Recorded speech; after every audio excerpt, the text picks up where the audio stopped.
You mean to tell me since that last time we saw, we've put out 3 albums? I'm like, yeah. He looked at my track list. Oh, you know this person. Oh, you know that person. How do you get these features, Tito? Like, how do you get these features? And it's like, because people know who I am. They know what I bring to the table. They know the value of the work I do, which is why your favorite artist is ready to work with me because no bad now, let's be honest. Yeah. This is my Harlem world without the shiny suits and party songs. My day ones, my truths, perception is often wrong. People wrote me off, left me for dead and forgotten. Lazarus was resurrected while his body was on. Hi guys, this is In Bed with Omotayo, your social media talk show where we have conversations about our relationship with ourselves, our identity, our process of self-improvement, our family and our friends, our career and purpose, our romantic relationships, of course, and our relationship with God and faith. If this is your first time here, thank you so much for joining me. Please click the subscribe button so that you'll be notified whenever I drop new videos. Now, in today's episode, I'm chatting with an old friend. He's a rapper with a 9-to-5 who's been doing this for, 20 years or even more. But what I found most interesting and the reason why I wanted to have a conversation with him is his journey is so interesting. He's had kind of like different seasons with his rap career, and he seemed to come back onto the scene, so to speak, in 2019 with a new album. And since then, he's released 3 albums, kind of like every year. But for me, seeing his journey, seeing the fact that he decided even in his 30s that he was going to come back to his first love of music and rap and actually come back intentionally to create music again when it can be so difficult to believe in your dream and pick it up after so many years and decide to do it intentionally again. And so I was really inspired by that. It was a really long conversation, and even after we stopped recording, we kind of kept chatting. So please enjoy part 1 of this conversation, and I'll see you on the other side. Hi, my name is Omotayo. Welcome to my bed. Hi, Teeto Ceemos. Hi. It's my government name out on the street. You're putting that out. And I know you have like this cold flu thing going on, so I appreciate the fact that you are struggling through it to have this conversation. Okay, so please, first of all, where did the name Teeto Ceemos come from? Okay, now Tito is my middle name. It's actually pronounced Tito. Oluwatito. That's my middle name. God is enough for me. The Ceemos, I would implore that you do not judge me and make fun of me, youthful exuberance. And before I could change or do anything, it just kind of stuck. I gave myself the name maybe in the early 2000s. I mean, obviously I'm a rapper, and you know the notoriety that surrounded my rappers when we were in school and everything. So I was very obsessed with the New York rappers that were using the compound names back then. That's Lloyd Banks, Joel Santana, who else? There's a bunch of them that had a bunch of names like that. So I just felt Tito was kind of boring, and people kept calling me Tito Jackson, which I did not like. And so I started with Tito Brigante, which is an excerpt from this movie, Carlito's Way. That's a mafia movie from the 90s. The guy's name was Carlito Brigante. A reputed assassin. The prisoner's discharged. Call the next case. You Carlito Brigante, man. You a legend. But that sounded too Italian. And then I watched Tito Brigante stuck for maybe all of 2 weeks, 3 weeks. In between all my rap things, I'll always throw it out. Then I watched a movie called Planet of the Apes. And then they were obsessed with this monkey who was supposed to like be their savior and come from space, who they all worshipped. And his name was Ceemos.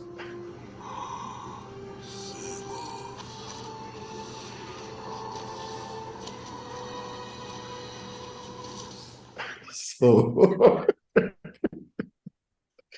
I kind of clowned around with it for a bit that, I'm Ceemos. And, the evolution of man from apes. And before I knew what was happening, it stuck. Yeah. I'm so glad at that part out. I'm not too proud of it. In fact, that's the necessary part. to keep it wow. Like, I can imagine you as a teenager, like, this thing is deep, it's so real. Yeah. So you have to be like, Mhm. no, I love it. Before we dive into the deep stuff, let me get this one out of the way. What is the Okay. biggest lesson that you learned in 2022? Let go, let God. Did something happen to make Like, you learn that? should I say, yeah, definitely something happened. It wasn't anything that was too deep, but you know, I like order. Mm. I like order. Like I have like this whole Michael Schofield entire blueprint in my head when I want to get things done. Mm. And I can be obsessive about it. It goes without saying that I'm a very will-driven, stubborn person, sometimes which can be bad. I A like control freak. things. I'm learning to let go and let God. Tell me, first of all, like, how did you know that your own interest in rapping was different from, I don't know, like my brother's interest in rapping? Because he used to rap too. They all used to rap. Even me too. I used to rap in the house. Like, how did you know that yours was different? I'm one of those people that doesn't have a midpoint. It's either I'm hot or I'm cold. Like if I'm cold on something, but I'm an extremely passionate person and I loved it more than most people. When people ask me how long I've been rapping, realistically, I would say I started obsessing about 12, 13 years old, realistically. But when I look back, I was probably pressing rewind and play with my brothers and writing LL Cool J lyrics down from 7, 8. Right. I didn't know what I was doing, but that was all a part of it. So I just say all my life, bro. I loved it more than most people. Mm. Like I obsessed about it. When people were watching movies and stuff, I was listening to albums, and when songs didn't have videos, I would imagine videos for them in my head. Like if you notice, most people that are disruptors in whatever they're doing, their level of obsession is different about whatever they're doing. Mm. So I've always been that person, and I will be doing myself a huge disservice if I did not follow through from post uni to where I'm at today. Right. If Right. you get what I'm saying. And me, like people look at me. I mean, you were at my wedding, so at that point in time, it got to a stage where the music was accessible and you could just click a link and you have the Apple Music, the Spotify's, the titles, and what have you. We didn't have that back then and everything, so it was like for sport, but we're doing this, but how can people get to listen to it? So that was the hurdle and challenge that I faced back then. But I feel like in my journey, everything I was doing back then led to now.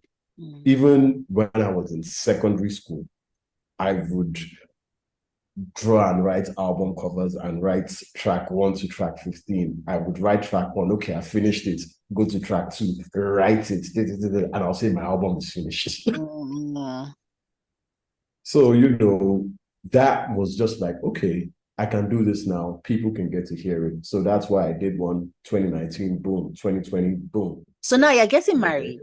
You have met this babe. Mm-hmm. Did you tell her that you were a rapper? Or did she find out in the course of you guys dating? Because obviously, like, you have another job, like you have like your corporate side. So what face did you give her when you were toasting her?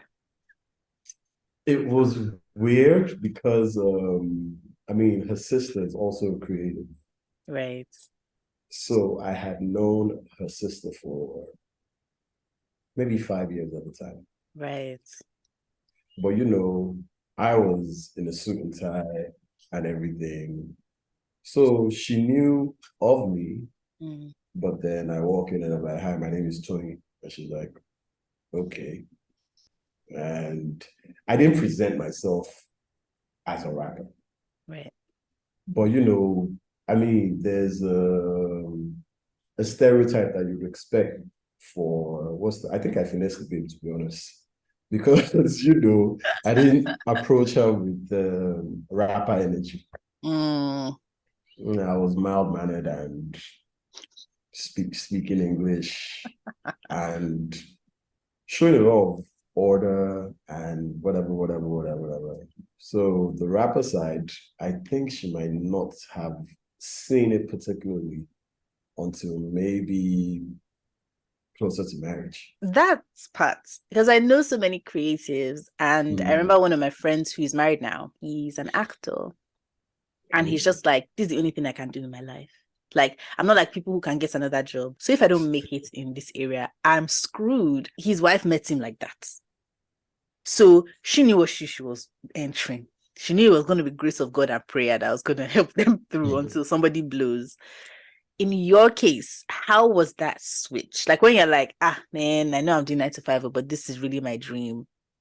How did you first of all open up to her about it, and then how did she respond? Let me narrate this in a way, big ups to your friend that you used that as an example, because as you were saying it took me back to so many years ago. And if you remember, there was a mixtape I was selling up and down uni that time, that even the Murads, Kemi, all of them, they were helping me sell it and everything. I was doing the Telltale sell the mixtape out your trunk thing in uni. And I got on radio with that back then. So it was kind of like, hey, this is how my idols or my mentors do it and everything. So I'm doing it, and that helped with small popularity. But I digress. There was something I said on that tape that I never thought about till now. That you use your friend as an example. That this is all he has. This is all he's doing. World domination is my aim, but in the meantime, I'm trying to get my BSc, so I could always have something to fall back on. And if not so, I'll get my rap on. I said that in 2004 or 5 or something.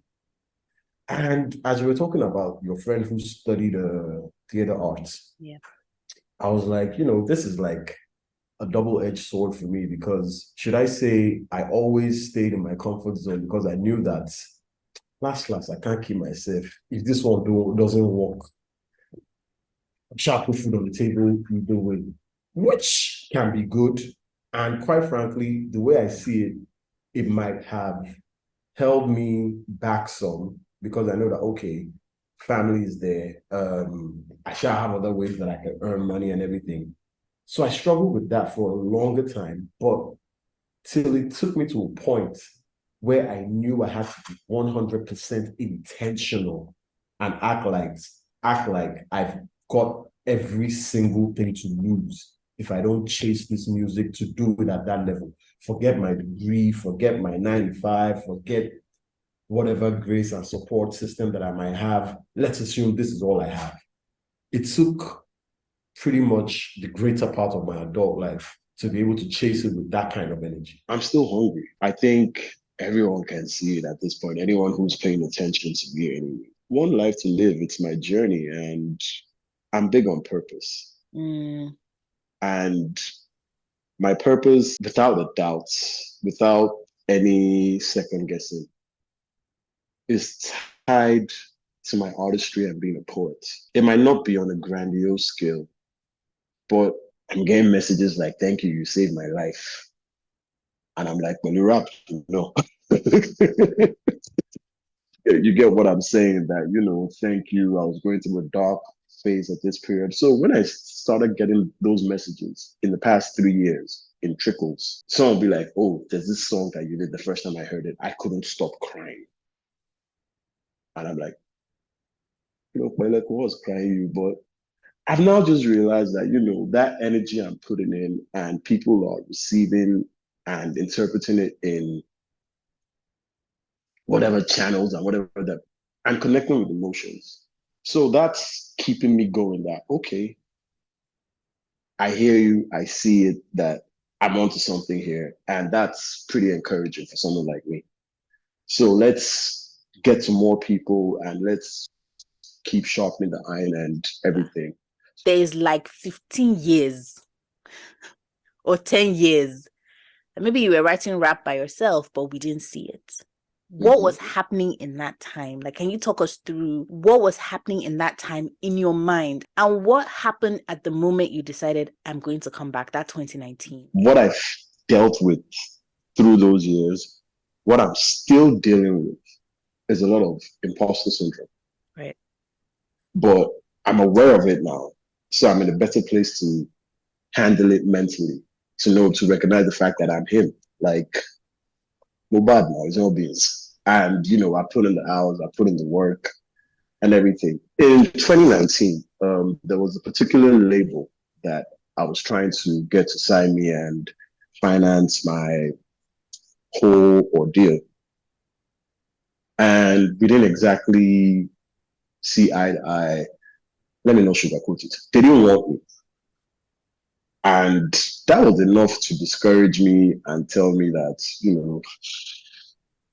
these are the conversations you have with yourself. Like, maybe you're just being foolish and you should let this go all your life.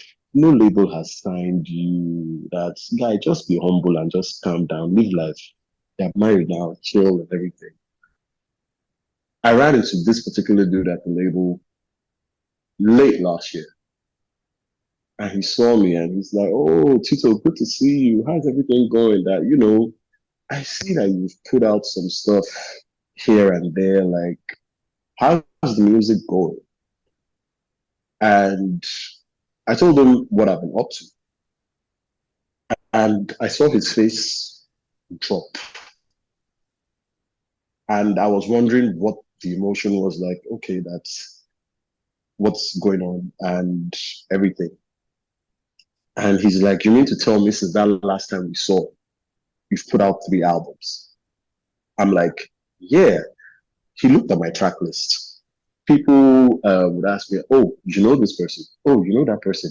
How do you get these features, Tito? Like, how do you get these features?" And it's like, because people know who I am. They know what I bring to the table. They know the value of the work I do, which is why your favorite artist is ready to work with me, because no bad now, let's be honest. And I mean, excuse my rapper arrogance and everything. So this is part 1 of the conversation. Don't forget to check out my podcast for the full conversation. It's on AnchorFM, on Spotify, on Apple Music, and in most places you get your podcast. Alright guys, thank you so much for watching. If you have any comments that you can't leave below, please feel free to send me an email at heyomotayo@gmail.com or send me a DM on Instagram. I'm very active on Instagram. My Instagram handle is heyomotayo. That's at HEYOMOTAYO. Thanks so much again for watching, and I'll see you in the next video. Bye.